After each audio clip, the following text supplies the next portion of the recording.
ಮಹಾನಗರ ಪಾಲಿಕೆ ಹಾಗೂ ಜಲಮಂಡಳಿಯ ಅಧಿಕಾರಿಗಳ ನಿರ್ಲಕ್ಷ್ಯದಿಂದ ಇಲ್ಲಿನ ಜನರು ತತ್ತರಿಸಿ ಹೋಗಿರುವಂಥದ್ದು, ಸಾಕಷ್ಟು ಸಮಸ್ಯೆಗಳನ್ನು ಅನುಭವಿಸ್ತಿದ್ದಾರೆ. ಯಾಕೆ ಅನ್ನೋದನ್ನು ಎಲ್ಲವನ್ನ ತೋರಿಸ್ತಾ ಹೋಗ್ತೇನೆ. ನಾನೀಗ ಇರುವಂಥದ್ದು ಶಿವಮೊಗ್ಗ ನಗರದ ಹೊಸಮನೆ ಬಡಾವಣೆಯಲ್ಲಿದ್ದೇನೆ. ನಿಮಗೆ ದೃಶ್ಯಾವಳಿಗಳಲ್ಲಿ ಸಹ ತೋರಿಸ್ತಾ ಹೋಗ್ತೇನೆ. ಕಳೆದ 2-3 ತಿಂಗಳಿನಿಂದ ಇಲ್ಲಿ ಗುಂಡಿಯನ್ನು ಅಗೆದಿರುವಂಥದ್ದು. ವಾಟರ್ ಸಪ್ಲೈಗಾಗಿ ಒಂದೆಡೆ ಮಹಾನಗರ ಪಾಲಿಕೆ ಮತ್ತು ಜಲಮಂಡಳಿಯ ಅಧಿಕಾರಿಗಳು ಸಿಬ್ಬಂದಿಗಳು ಬಂದು ಗುಂಡಿಯನ್ನು ತೆಗೆಸಿದ್ದಾರೆ. ಆದರೆ ಕಳೆದ 2-3 ತಿಂಗಳುಗಳಿಂದ ಇಲ್ಲಿ ಗುಂಡಿಗಳನ್ನು ಮುಚ್ಚದೆ ಹಾಗೆ ಬಿಟ್ಟಿರೋದ್ರಿಂದ ಸಾಕಷ್ಟು ಸಮಸ್ಯೆಗಳಾಗಿರುವಂಥದ್ದು. ಕೇವಲ ಒಂದೆರಡು ಗುಂಡಿಗಳಲ್ಲ, ಇಡೀ ಹೊಸಮನೆಯಲ್ಲಿ ಸುಮಾರು 100-150ಕ್ಕೂ ಹೆಚ್ಚು ಗುಂಡಿಗಳನ್ನು ಇಲ್ಲಿ ತೆಗೆದು ಹಾಗೆ ಬಿಟ್ಟಿದ್ದಾರೆ. ಕಳೆದ 2-3 ತಿಂಗಳಾಯಿತು. ಇಲ್ಲಿ ನೋಡ್ಬೋದು ದೃಶ್ಯಾವಳಿಗಳಲ್ಲಿ ಎರಡೂ ಬದಿಯಲ್ಲಿ, ಅಂದರೆ ರಸ್ತೆ ಕಿರಿದಾಗಿದೆ, ಎರಡೂ ಬದಿಯಲ್ಲಿ ಸಹ ಗುಂಡಿ ತೆಗೆದಿರೋದ್ರಿಂದ ವಾಹನ ಸಂಚಾರಕ್ಕೂ ಒಂದೆಡೆ ಅನಾನುಕೂಲ ಆಗ್ತಿರುವಂಥದ್ದು. ಇಲ್ಲಿ ಮಕ್ಕಳು ಓಡಾಡ್ತಾರೆ, ವೃದ್ಧರು ಓಡಾಡ್ತಾರೆ. ಒಂದು ವೇಳೆ ಯಾರಿಗಾದರೂ ಹೆಚ್ಚು ಕಡಿಮೆ ಆದರೆ ಯಾರು ಹೊಣೆ ಎನ್ನುವಂಥ ಪ್ರಶ್ನೆಯನ್ನು ಇಲ್ಲಿನ ಸ್ಥಳೀಯರು ಮಾಡ್ತಿರುವಂಥದ್ದು ನೋಡ್ಬೋದು. ಸುಮಾರು 4-5 ಅಡಿ ಆಳದಷ್ಟು ಇಲ್ಲಿ ನೋಡ್ಬೋದು, ಸುಮಾರು 5-6 ಅಡಿ ಉದ್ದ ಗುಂಡಿಯನ್ನು ತೆಗೆದಿರುವಂಥದ್ದು. ಸುಮಾರು 3-4 ಅಡಿಯಷ್ಟು ಆಳ ಇದೆ. ಇಲ್ಲಿ ಹೆಚ್ಚು ಕಡಿಮೆ ಆದರೆ ಯಾರಾದರೂ ಮಕ್ಕಳು ವೃದ್ಧರು ಬಿದ್ದರೆ ಪ್ರಾಣಹಾನಿ ಆದರೆ ಯಾರು ಇದಕ್ಕೆ ಹೊಣೆ ಎನ್ನುವಂಥ ಪ್ರಶ್ನೆಯನ್ನು ಇಲ್ಲಿನ ಸ್ಥಳೀಯರು ಮಾಡ್ತಿರುವಂಥದ್ದು. ಕೇವಲ ಈ ಭಾಗದಲ್ಲೆಲ್ಲ, ನಿಮಗೆ ಈ ಭಾಗದಲ್ಲೂ ತೋರಿಸ್ತಾ ಹೋಗ್ತಾನೆ. ಇದು ಮತ್ತು ಈ ಥರದ ಗುಂಡಿಗಳು ಕೇವಲ ಇಲ್ಲಿ ಅಲ್ಲ, ಇಡೀ ಹೊಸಮನೆಯ ನಗರದಲ್ಲಿ ಈ ಥರದ ಗುಂಡಿಗಳನ್ನು ತೆಗೆದಿರುವಂಥದ್ದು. ಈ ಭಾಗದಲ್ಲೂ ತೋರಿಸ್ತಾ ಹೋಗ್ತೇನೆ. ನೋಡ್ಬೋದು ಇಡೀ ಹೊಸಮನೆ ಏನಿದೆ ಅಲ್ಲಿ, ಇಡೀ ಹೊಸಮನೆಯಲ್ಲಿ ಈ ಥರದ ಗುಂಡಿಗಳನ್ನು ತೆಗೆದಿರುವಂಥದ್ದು. ಈ ಬಗ್ಗೆ ನಮ್ಮ ಜೊತೆಗೆ ಮಾತಾಡಲಿಕ್ಕೆ ಸ್ಥಳೀಯರಿದ್ದಾರೆ. ಏನು ಹೇಳ್ತಾರೆ ಕೇಳ್ತೀನಿ. ಸರ್, ಎಷ್ಟು ದಿನ ಆಯಿತು ಅಂತೇಳಿ? ಇದು ಸರ್ 2-3 ತಿಂಗಳಾಯ್ತು ಸರ್ ಇದು ತೆಗೆದು. ಅವ್ರಿಗೆ ಹೇಳಿದೀವಿ, ನಾವು ಬಂದು ಯಾವ ಕೆಲಸನೂ ಮಾಡ್ತಿಲ್ಲ ಅಲ್ಲಿ. ಇಲ್ಲಾಗಲಿ ಅಲ್ಲಾಗಲಿ ತುಂಬ ಈಗಾಗಲೇ 2-3 ತಿಂಗಳಾಗೋಯ್ತು. ಇವ್ರಿಗೆ ಹೇಳಿ ನಾವು ಸಾಕಾಗೋಗಿದೆ ಸರ್. ಎಲ್ಲ ಕಡೆ ಗುಂಡಿ ಅಗ್ದಿದ್ದಾರೆ ಸರ್. ಇಲ್ಲೆಲ್ಲ ಆ ಕಡೆನೂ ಅಗ್ದಿದ್ದಾರೆ, ಆ ಕಡೆ ಕ್ರಾಸಲ್ಲೂ ಅಗ್ದಿದ್ದಾರೆ. ನೀರು ನೆಟ್ಟಗೆ ಬರಲ್ಲ. ನೀರು ಬಿಟ್ಟು ನೀರಿನ ಪ್ರಾಬ್ಲಮ್ ತುಂಬ ಇದೆ. ಪ್ರಾಬ್ಲಮ್ ಅಂತೂ ಸಿಕ್ಕಾಬಿಟ್ಟೆ ಇದೆ. ಎಷ್ಟು ದಿನ ಆಯ್ತು ಗುಂಡಿ ತೆಗ್ದಿ? ಅವಳೇ 1.5 ತಿಂಗಳು 1 ತಿಂಗಳಾಯ್ತು. ಏನಣ್ಣ? ಹೌದು. ಏನು ಓಟು ಗುಂಡಿ ತೆಗ್ದಿರೋದೆ, ಅದ್ರಾಗೆ ನದಿ ಸಿಕ್ಕಿತ್ತಂತ ಅವ್ರಿಗೆ. ಗುಂಡಿ ಮುಚ್ತಿಲ್ಲ. ಗುಂಡಿ ಎಲ್ಲಿ ಮುಚ್ಚಿಯಾರೆ? ಹಂಗೆ ತೆಗ್ದು ಹೋಗಾರೆ, ಪೈಪ್ ಸಿಗಿಸಿ ಹೋಗಾರೆ, ಮುಚ್ಚಲ್ಲ. ಸಮಸ್ಯೆ ಆದ್ರೆ ಏನು ಅಂತೇಳಿ ಏನ್ ಮಾಡ್ಬೇಕು? ಎಲ್ಲೆಲ್ಲ ಕುಡ್ದವ್ರು ಬಿದ್ದೇ ಬಿಟ್ರು. ವಯಸ್ಸಾದವ್ರು ನಾವೇ ಬಿದ್ದು ಬಿಟ್ವಿ. ಏನ್ ಅನ್ಯಾಯ ಇದು? ಯಾರವ್ರು ಕರಿ, ಮಾತಾಡ್ತೀವಿ, ಸರಿ ಮಾಡ್ಬೇಕು. ಮತ್ತೆ ರಾತ್ರಿ ಕುಡ್ದು ಬರ್ತಾರೆ, ಅವ್ರು 2 ಮಕ್ಳು ಇಟ್ಕೊಂಡಿರ್ತಾರೆ, ಬಿದ್ದು ಸತ್ತೋದ್ರೆ ಏನ್ ಮಾಡ್ಬೇಕು? ಯಾರು ದಂಡ ಕೊಡೋರು? ಏನು ಎಲ್ಲ ಕಡೆಗೂ ದುಡ್ಡಿದೆ, ಎಲ್ಲ ಬೇಜಾರ ಬೇಡ. ಸಮಸ್ಯೆ ಇದೆ. ಸಮಸ್ಯೆ 6 ತಿಂಗಳ ಆಯಿತು, ಗುಂಡಿ ಮುಚ್ಚಿಲ್ಲ. ಟರ್ನಿಂಗ್ ಪಾಯಿಂಟು, ಹೌದಾ? ಡೈಲಿ ನಾವು ಎತ್ತಾಗ್ತಾ ಇದ್ದೀವಿ, ಹೌದಾ? ಮನುಷ್ಯರು ಅಂದರೆ ಏನು ಸಾಮಾನ್ಯನಾ? ಇದು ಇಲ್ಲಿನ ಜನರ ಸಮಸ್ಯೆ, ಆಕ್ರೋಶವಾಗಿರುವಂಥದ್ದು ನೋಡ್ಬೋದು. ಈ ಕಡೆ ಭಾಗದಲ್ಲೂ ಸಹ ನಿಮಗೆ ತೋರಿಸ್ತಾ ಹೋಗ್ತೇನೆ. ಆ ಭಾಗದಲ್ಲೂ ನೋಡ್ಬೋದು ಹೇಗೆ ಗುಂಡಿಗಳನ್ನು ಅಗ್ದಿದ್ದಾರೆ ಅಂತ ಹೇಳಿ. ಇಡೀ ಹೊಸಮನೆ ಭಾಗದಲ್ಲಿ ಗುಂಡಿಗಳನ್ನು ಅಗ್ದಿದ್ದಾರೆ. ಆದರೆ ಇಲ್ಲಿ ಗುಂಡಿಗಳನ್ನು ಮುಚ್ಚುವಂಥ ಕೆಲಸವನ್ನು ಮಹಾನಗರ ಪಾಲಿಕೆ ಆಗಲಿ ಅಥವಾ ಜಲಮಂಡಳಿಯ ಅಧಿಕಾರಿಗಳು ಮಾಡದೆ ನಿರ್ಲಕ್ಷ್ಯವನ್ನು ವಹಿಸ್ತಿದ್ದಾರೆ. ಕಳೆದ 2-3 ತಿಂಗಳಿಂದ ಗುಂಡಿಗಳು ಇರೋದ್ರಿಂದ ಇಲ್ಲಿ ಹೆಚ್ಚು ಕಡಿಮೆ ಯಾರಿಗಾರು ಸಮಸ್ಯೆ ಆದರೆ ಯಾರು ಹೊಣೆ ಎನ್ನುವಂಥ ಪ್ರಶ್ನೆಯನ್ನು ಇಲ್ಲಿನ ಜನರು ಕೇಳ್ತಿರುವಂಥದ್ದು. ಕ್ಯಾಮ್ರಾ ಪರ್ಸನ್ ಚಿರಾಗ್ ಜೊತೆ ಭೀಮನಾಯಕ್, ರಿಪಬ್ಲಿಕ್ ಕನ್ನಡ, ಶಿವಮೊಗ್ಗ. ಮಹಾನಗರ ಪಾಲಿಕೆ ಹಾಗೂ ಜಲಮಂಡಳಿಯ ಅಧಿಕಾರಿಗಳ ನಿರ್ಲಕ್ಷ್ಯದಿಂದ ಇಲ್ಲಿನ ಜನರು ತತ್ತರಿಸಿ ಹೋಗಿರುವಂಥದ್ದು, ಸಾಕಷ್ಟು ಸಮಸ್ಯೆಗಳನ್ನು ಅನುಭವಿಸ್ತಿದ್ದಾರೆ. ಯಾಕೆ ಅನ್ನೋದನ್ನು ಎಲ್ಲವನ್ನ ತೋರಿಸ್ತಾ ಹೋಗ್ತೇನೆ. ನಾನೀಗ ಇರುವಂಥದ್ದು ಶಿವಮೊಗ್ಗ ನಗರದ ಹೊಸಮನೆ ಬಡಾವಣೆಯಲ್ಲಿದ್ದೇನೆ. ನಿಮಗೆ ದೃಶ್ಯಾವಳಿಗಳಲ್ಲಿ ಸಹ ತೋರಿಸ್ತಾ ಹೋಗ್ತೇನೆ. ಕಳೆದ 2-3 ತಿಂಗಳಿನಿಂದ ಇಲ್ಲಿ ಗುಂಡಿಯನ್ನು ಅಗ್ದಿರುವಂಥದ್ದು. ವಾಟರ್ ಸಪ್ಲೈಗಾಗಿ ಒಂದೆಡೆ ಮಹಾನಗರ ಪಾಲಿಕೆ ಮತ್ತು ಜಲಮಂಡಳಿಯ ಅಧಿಕಾರಿಗಳು ಸಿಬ್ಬಂದಿಗಳು ಬಂದು ಗುಂಡಿಯನ್ನು ತೆಗೆಸಿದ್ದಾರೆ. ಆದರೆ ಕಳೆದ 2-3 ತಿಂಗಳುಗಳಿಂದ ಇಲ್ಲಿ ಗುಂಡಿಗಳನ್ನು ಮುಚ್ಚದೆ ಹಾಗೆ ಬಿಟ್ಟಿರೋದ್ರಿಂದ ಸಾಕಷ್ಟು ಸಮಸ್ಯೆಗಳಾಗಿರುವಂಥದ್ದು. ಕೇವಲ ಒಂದೆರಡು ಗುಂಡಿಗಳಲ್ಲ, ಇಡೀ ಹೊಸಮನೆಯಲ್ಲಿ ಸುಮಾರು 100-150ಕ್ಕೂ ಹೆಚ್ಚು ಗುಂಡಿಗಳನ್ನು ಇಲ್ಲಿ ತೆಗೆದು ಹಾಗೆ ಬಿಟ್ಟಿದ್ದಾರೆ. ಕಳೆದ 2-3 ತಿಂಗಳಾಯಿತು.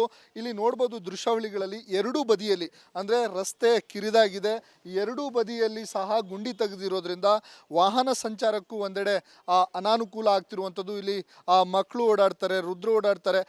ಒಂದು ವೇಳೆ ಯಾರಿಗಾದರೂ ಹೆಚ್ಚು ಕಡಿಮೆ ಆದರೆ ಯಾರು ಹೊಣೆ ಎನ್ನುವಂಥ ಆ ಪ್ರಶ್ನೆಯನ್ನು ಇಲ್ಲಿನ ಸ್ಥಳೀಯರು ಮಾಡ್ತಿರುವಂಥದ್ದು ನೋಡ್ಬೋದು. ಸುಮಾರು 4ರಿಂದ 5 ಅಡಿ ಆಳದಷ್ಟು ಇಲ್ಲಿ ನೋಡ್ಬೋದು. ಸುಮಾರು 5 ಅಡಿ ಉದ್ದ ಗುಂಡಿಯನ್ನು ತೆಗೆದಿರುವಂಥದ್ದು. ಸುಮಾರು 3-4 ಅಡಿಯಷ್ಟು ಆಳ ಇದೆ. ಇಲ್ಲಿ ಹೆಚ್ಚು ಕಡಿಮೆ ಆದರೆ ಯಾರಾದರೂ ಮಕ್ಕಳು ವೃದ್ಧರು ಬಿದ್ದರೆ ಪ್ರಾಣಹಾನಿ ಆದರೆ ಯಾರು ಇದಕ್ಕೆ ಹೊಣೆ ಎನ್ನುವಂಥ ಪ್ರಶ್ನೆಯನ್ನು ಇಲ್ಲಿನ ಸ್ಥಳೀಯರು ಮಾಡ್ತಿರುವಂಥದ್ದು. ಕೇವಲ ಈ ಭಾಗದಲ್ಲೆಲ್ಲ ನಿಮಗೆ ಈ ಭಾಗದಲ್ಲೂ ತೋರಿಸ್ತಾ ಹೋಗ್ತಾನೆ. ಇದು ಮತ್ತು ಈ ಥರದ ಗುಂಡಿಗಳು ಕೇವಲ ಇಲ್ಲಿ ಅಲ್ಲ, ಇಡೀ ಹೊಸಮನೆಯ ನಗರದಲ್ಲಿ ಈ ಥರದ ಗುಂಡಿಗಳನ್ನು ತೆಗೆದಿರುವಂಥದ್ದು. ಈ ಭಾಗದಲ್ಲೂ ತೋರಿಸ್ತಾ ಹೋಗ್ತೇನೆ.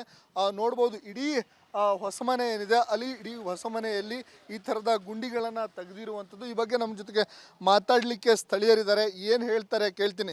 ಸರ್, ಎಷ್ಟು ದಿನ ಆಯಿತು ಅಂತೇಳಿ? ಇದು ಸರ್ 2-3 ತಿಂಗಳಾಯ್ತು ಸರ್ ಇದು ತೆಗ್ದು. ಅವ್ರಿಗೆ ಹೇಳಿದೀವಿ ನಾವು, ಬಂದು ಯಾವ ಕೆಲಸನೂ ಮಾಡ್ತಿಲ್ಲ ಅಲ್ಲಿ. ಇಲ್ಲಾಗಲಿ ಅಲ್ಲಾಗಲಿ ತುಂಬ ಈಗ ಆಗಲೇ 2-3 ತಿಂಗಳಾಗೋಯ್ತು. ಇವ್ರಿಗೆ ಹೇಳಿ ನಾವು ಸಾಕಾಗೋಗಿದೆ ಸರ್. ಎಲ್ಲ ಕಡೆ ಗುಂಡಿ ಅಗ್ದಿದ್ದಾರೆ ಸರ್. ಇಲ್ಲೆಲ್ಲ ಆ ಕಡೆನೂ ಅಗ್ದಿದ್ದಾರೆ, ಆ ಕಡೆ ಕ್ರಾಸಲ್ಲಿ ಹೋಗಿದ್ದಾರೆ. ನೀರು ನೆಟ್ಟಗೆ ಬರಲ್ಲ. ನೀರು ಬಿಟ್ಟು ನೀರಿನ ತುಂಬ ಇದೆ. ಪ್ರಾಬ್ಲಮ್ ಅಂತೂ ಸಿಕ್ಕಾಬಿಟ್ಟೆ ಇದೆ. ಎಷ್ಟೆಷ್ಟು ದಿನ ಆಯಿತು ಗುಂಡಿ ತೆಗ್ದು? ಆಗಲೇ 1.5 ತಿಂಗಳು 1 ತಿಂಗಳಾಯ್ತು. ಏನಣ್ಣ? ಹೌದು. ಏನು ಓಟು ಗುಂಡಿ ತೆಗ್ದಿರೋದೆ, ಅದ್ರಾಗೆ ನದಿ ಸಿಕ್ಕಿತ್ತಂತ ಅವ್ರಿಗೆ. ಗುಂಡಿ ಮುಚ್ತಿಲ್ಲ. ಗುಂಡಿ ಎಲ್ಲಿ ಮುಚ್ಚಿಯಾರೆ? ಹಂಗೆ ತೆಗ್ದು ಹೋಗಾರೆ, ಪೈಪ್ ಸಿಗಿಸಿ ಹೋಗಾರೆ. ಗುಂಡಿ ಮುಚ್ಚಲ್ಲ. ಮುಚ್ಚಲ್ಲ. ಯಾರಿಗಾರು ಸಮಸ್ಯೆ ಆದ್ರೆ ಏನು ಅಂತೇಳಿ ಏನು ಮಾಡಬೇಕು? ಎಲ್ಲೆಲ್ಲ ಕುಡ್ದವ್ರು ಬಿದ್ದೇ ಬಿಟ್ರು. ವಯಸ್ಸಾದವ್ರು ನಾವೇ ಬಿದ್ದುಬಿಟ್ವಿ. ಏನು ಅನ್ಯಾಯ ಇದು? ಯಾರವ್ರು ಕರಿ, ಮಾತಾಡ್ತೀವಿ, ಸರಿ ಮಾಡಬೇಕು. ಮತ್ತೆ ರಾತ್ರಿ ಕುಡ್ದು ಬರ್ತಾರೆ, ಅವ್ರು 8 ಮಕ್ಳು ಇಟ್ಕೊಂಡಿರ್ತಾರೆ. ಬಿದ್ದು ಸತ್ತೋದ್ರೆ ಏನು ಮಾಡಬೇಕು? ಯಾರು ದಂಡ ಕೊಡೋರು? ಏನು ಎಲ್ಲ ಕಡೆಗೂ ದುಡ್ಡಿದೆ. ಅಲ್ಲ ಬೇಜಾರ ಬೇಡ. ಹೌದೌದು ಹೇಳಮ್ಮ, ನೀನು ಏನೇನು ಸಮಸ್ಯೆ ಆಗ್ತಿದೆ? ಸಮಸ್ಯೆ ಇದೆ. ಸಮಸ್ಯೆ 6 ತಿಂಗಳಗಟ್ಟಲೆ ಆಯಿತು. ಗುಂಡಿ ಮುಚ್ಚಿಲ್ಲ. Turning point. ಹೌದಾ? ಡೈಲಿ ನಾವು ಎತ್ತಾಗ್ತಾ ಇದ್ದೀವಿ. ಹೌದಾ? ಮನುಷ್ಯರು ಅಂದರೆ ಏನು ಸಾಮಾನ್ಯನಾ? ಇದು ಇಲ್ಲಿನ ಜನರ ಸಮಸ್ಯೆ, ಆಕ್ರೋಶವಾಗಿರುವಂಥದ್ದು ನೋಡ್ಬೋದು. ಈ ಕಡೆ ಭಾಗದಲ್ಲೂ ಸಹ ನಿಮಗೆ ತೋರಿಸ್ತಾ ಹೋಗ್ತೇನೆ. ಆ ಭಾಗದಲ್ಲೂ ನೋಡ್ಬೋದು ಹೇಗೆ ಗುಂಡಿಗಳನ್ನು ಅಗ್ದಿದ್ದಾರೆ ಅಂತ ಹೇಳಿ. ಇಡೀ ಹೊಸಮನೆ ಭಾಗದಲ್ಲಿ ಗುಂಡಿಗಳನ್ನು ಅಗ್ದಿದ್ದಾರೆ. ಆದರೆ ಇಲ್ಲಿ ಗುಂಡಿಗಳನ್ನು ಮುಚ್ಚುವಂಥ ಕೆಲಸವನ್ನು ಆ ಮಹಾನಗರ ಪಾಲಿಕೆ ಆಗಲಿ ಅಥವಾ ಜಲಮಂಡಳಿಯ ಅಧಿಕಾರಿಗಳು ಮಾಡದೆ ನಿರ್ಲಕ್ಷ್ಯವನ್ನು ವಹಿಸ್ತಿದ್ದಾರೆ.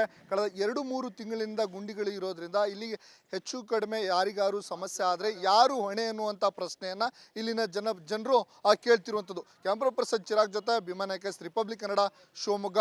ಮಹಾನಗರ ಪಾಲಿಕೆ ಹಾಗೂ ಜಲಮಂಡಳಿಯ ಅಧಿಕಾರಿಗಳ ನಿರ್ಲಕ್ಷ್ಯದಿಂದ ಇಲ್ಲಿನ ಜನರು ತತ್ತರಿಸಿ ಹೋಗಿರುವಂಥದ್ದು. ಸಾಕಷ್ಟು ಸಮಸ್ಯೆಗಳನ್ನು ಅನುಭವಿಸ್ತಿದ್ದಾರೆ. ಯಾಕೆ ಅನ್ನೋದನ್ನು ಎಲ್ಲವನ್ನ ತೋರಿಸ್ತಾ ಹೋಗ್ತೇನೆ. ನಾನೀಗ ಇರುವಂಥದ್ದು ಶಿವಮೊಗ್ಗ ನಗರದ ಹೊಸಮನೆ ಬಡಾವಣೆಯಲ್ಲಿದ್ದೇನೆ. ನಿಮಗೆ ದೃಶ್ಯಾವಳಿಗಳಲ್ಲಿ ಸಹ ತೋರಿಸ್ತಾ ಹೋಗ್ತೇನೆ. ಕಳೆದ 2-3 ತಿಂಗಳಿನಿಂದ ಇಲ್ಲಿ ಗುಂಡಿಯನ್ನು ಅಗ್ದಿರುವಂಥದ್ದು. ವಾಟರ್ ಸಪ್ಲೈಗಾಗಿ ಒಂದೆಡೆ ಮಹಾನಗರ ಪಾಲಿಕೆ ಮತ್ತು ಜಲಮಂಡಳಿಯ ಅಧಿಕಾರಿಗಳು, ಸಿಬ್ಬಂದಿಗಳು ಬಂದು ಗುಂಡಿಯನ್ನು ತೆಗೆಸಿದ್ದಾರೆ.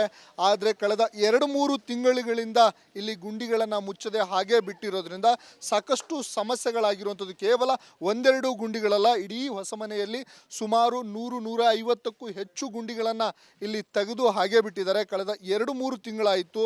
ಇಲ್ಲಿ ನೋಡ್ಬೋದು ದೃಶ್ಯಾವಳಿಗಳಲ್ಲಿ 2 ಬದಿಯಲ್ಲಿ, ಅಂದರೆ ರಸ್ತೆ ಕಿರಿದಾಗಿದೆ, 2 ಬದಿಯಲ್ಲಿ ಸಹ ಗುಂಡಿ ತೆಗೆದಿರೋದ್ರಿಂದ ವಾಹನ ಸಂಚಾರಕ್ಕೂ ಒಂದೆಡೆ ಅನಾನುಕೂಲ ಆಗ್ತಿರುವಂಥದ್ದು. ಇಲ್ಲಿ ಮಕ್ಕಳು ಓಡಾಡ್ತಾರೆ, ವೃದ್ಧರು ಓಡಾಡ್ತಾರೆ. ಒಂದು ವೇಳೆ ಯಾರಿಗಾದರೂ ಹೆಚ್ಚು ಕಡಿಮೆ ಆದರೆ ಯಾರು ಹೊಣೆ ಎನ್ನುವಂಥ ಆ ಪ್ರಶ್ನೆಯನ್ನು ಇಲ್ಲಿನ ಸ್ಥಳೀಯರು ಮಾಡ್ತಿರುವಂಥದ್ದು ನೋಡ್ಬೋದು. ಸುಮಾರು 4ರಿಂದ 5 ಅಡಿ ಆಳದಷ್ಟು ಇಲ್ಲಿ ನೋಡ್ಬೋದು. ಸುಮಾರು 5-6 ಅಡಿ ಉದ್ದ ಗುಂಡಿಯನ್ನು ತೆಗೆದಿರುವಂಥದ್ದು. ಸುಮಾರು 3-4 ಅಡಿಯಷ್ಟು ಆಳ ಇದೆ. ಇಲ್ಲಿ ಹೆಚ್ಚು ಕಡಿಮೆ ಆದರೆ ಯಾರಾದರೂ ಮಕ್ಕಳು ವೃದ್ಧರು ಬಿದ್ದರೆ ಪ್ರಾಣಹಾನಿ ಆದರೆ ಯಾರು ಇದಕ್ಕೆ ಹೊಣೆ ಎನ್ನುವಂಥ ಪ್ರಶ್ನೆಯನ್ನು ಇಲ್ಲಿನ ಸ್ಥಳೀಯರು ಮಾಡ್ತಿರುವಂಥದ್ದು. ಕೇವಲ ಈ ಭಾಗದಲ್ಲೆಲ್ಲ ನಿಮಗೆ ಈ ಭಾಗದಲ್ಲೂ ತೋರಿಸ್ತಾ ಹೋಗ್ತಾನೆ. ಇದು ಮತ್ತು ಈ ಥರದ ಗುಂಡಿಗಳು ಕೇವಲ ಇಲ್ಲಿ ಅಲ್ಲ, ಇಡೀ ಹೊಸಮನೆಯ ನಗರದಲ್ಲಿ ಈ ಥರದ ಗುಂಡಿಗಳನ್ನು ತೆಗೆದಿರುವಂಥದ್ದು. ಈ ಭಾಗದಲ್ಲೂ ತೋರಿಸ್ತಾ ಹೋಗ್ತೇನೆ. ನೋಡ್ಬೋದು ಇಡೀ ಹೊಸಮನೆ ಏನಿದೆ ಅಲ್ಲಿ ಇಡೀ ಹೊಸಮನೆಯಲ್ಲಿ ಈ ಥರದ ಗುಂಡಿಗಳನ್ನು ತೆಗೆದಿರುವಂಥದ್ದು. ಈ ಬಗ್ಗೆ ನಮ್ಮ ಜೊತೆಗೆ ಮಾತಾಡಲಿಕ್ಕೆ ಸ್ಥಳೀಯರಿದ್ದಾರೆ. ಏನು ಹೇಳ್ತಾರೆ ಕೇಳ್ತೀನಿ. ಸರ್, ಎಷ್ಟು ದಿನ ಆಯಿತು ಅಂತೇಳಿ? ಇದು ಸರ್ 2-3 ತಿಂಗಳಾಯ್ತು ಸರ್ ಇದು ತೆಗ್ದು. ಅವ್ರಿಗೆ ಹೇಳಿದೀವಿ ನಾವು, ಬಂದು ಯಾವ ಕೆಲಸನೂ ಮಾಡ್ತಿಲ್ಲ ಅಲ್ಲಿ. ಇಲ್ಲಾಗಲಿ ಅಲ್ಲಾಗಲಿ ತುಂಬ ಈಗ ಆಗಲೇ 2-3 ತಿಂಗಳಾಗೋಯ್ತು ಇವ್ರಿಗೆ ಹೇಳಿ ಹೇಳಿ ನಾವು ಸಾಕಾಗೋಗಿದೆ ಸರ್. ಎಲ್ಲ ಕಡೆ ಗುಂಡಿ ಅಗ್ದಿದ್ದಾರೆ. ಅಗ್ದಿದ್ದಾರೆ ಸರ್, ಇಲ್ಲೆಲ್ಲ ಆ ಕಡೆನೂ ಅಗ್ದಿದ್ದಾರೆ, ಆ ಕಡೆ ಕ್ರಾಸಲ್ಲಿ ಅಗ್ದಿದ್ದಾರೆ.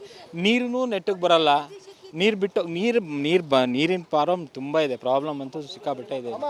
ಎಷ್ಟೆಷ್ಟು ದಿನ ಆಯ್ತು ಗುಂಡಿ ತೆಗ್ದಿ? ಆಗಲೇ 1.5 ತಿಂಗಳು 1 ತಿಂಗಳಾಯ್ತು. ಏನಣ್ಣ? ಹೌದೌದು. ಹೌದು, ಏನು ಓಟು ಗುಂಡಿ ತೆಗ್ದಿರೋದೆ, ಅದ್ರಾಗೆ ನದಿ ಸಿಕ್ಕಿತ್ತಂತ ಅವ್ರಿಗೆ. ಗುಂಡಿ ಮುಚ್ತಿಲ್ಲ. ಗುಂಡಿ ಎಲ್ಲಿ ಮುಚ್ಚ್ಯಾರೆ? ಹಂಗೆ ತೆಗ್ದು ಹೋಗಾರೆ, ಪೈಪ್ ಸಿಗಿಸಿ ಹೋಗಾರೆ, ಗುಂಡಿ ಮುಚ್ಚಲ್ಲ. ಮುಚ್ಚಲ್ಲ. ಯಾರಿಗಾರು ಸಮಸ್ಯೆ ಆದ್ರೆ ಏನು ಅಂತೇಳಿ ಏನು ಮಾಡಬೇಕು? ಎಲ್ಲೆಲ್ಲ ಕುಡ್ದವ್ರು ಬಿದ್ದೇ ಬಿಟ್ರು, ವಯಸ್ಸಾದವ್ರು ನಾವೇ ಬಿದ್ದುಬಿಟ್ವಿ. ಏನು ಅನ್ಯಾಯ ಇದು? ಯಾರವ್ರು ಕರಿ, ಮಾತಾಡ್ತೀವಿ, ಸರಿ ಮಾಡಬೇಕು. ಮತ್ತೆ ರಾತ್ರಿ ಕುಡ್ದು ಬರ್ತಾರೆ, ಅವ್ರು 8 ಮಕ್ಳು ಇಟ್ಕೊಂಡಿರ್ತಾರೆ, ಬಿದ್ದು ಸತ್ತೋದ್ರೆ ಏನು ಮಾಡಬೇಕು? ಯಾರು ದಂಡ ಕೊಡೋರು? ಏನು ಎಲ್ಲ ಕಡೆಗೂ ದುಡ್ಡಿದೆ, ಎಲ್ಲ ಬೇಜಾರ ಬೇಡ. ಹೌದೌದು, ಹೇಳಮ್ಮ ನೀನು ಏನೇನು ಸಮಸ್ಯೆ ಆಗ್ತಿದೆ? ಸಮಸ್ಯೆ ಇದೆ, ಸಮಸ್ಯೆ.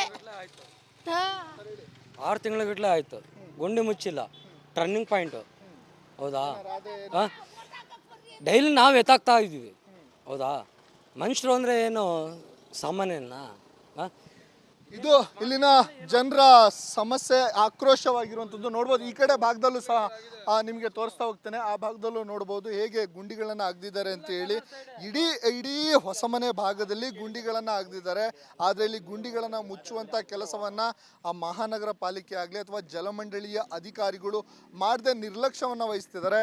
ಕಳೆದ 2-3 ತಿಂಗಳಿಂದ ಗುಂಡಿಗಳು ಇರೋದ್ರಿಂದ ಇಲ್ಲಿ ಹೆಚ್ಚು ಕಡಿಮೆ ಯಾರಿಗಾರು ಸಮಸ್ಯೆ ಆದರೆ ಯಾರು ಹೊಣೆ ಎನ್ನುವಂಥ ಪ್ರಶ್ನೆಯನ್ನು ಇಲ್ಲಿನ ಜನರು ಕೇಳ್ತಿರುವಂಥದ್ದು. ಕ್ಯಾಮ್ರಾ ಪರ್ಸನ್ ಚಿರಾಗ್ ಜೊತೆ ಭೀಮಾ ನಾಯಕ್, ರಿಪಬ್ಲಿಕ್ ಕನ್ನಡ, ಶಿವಮೊಗ್ಗ.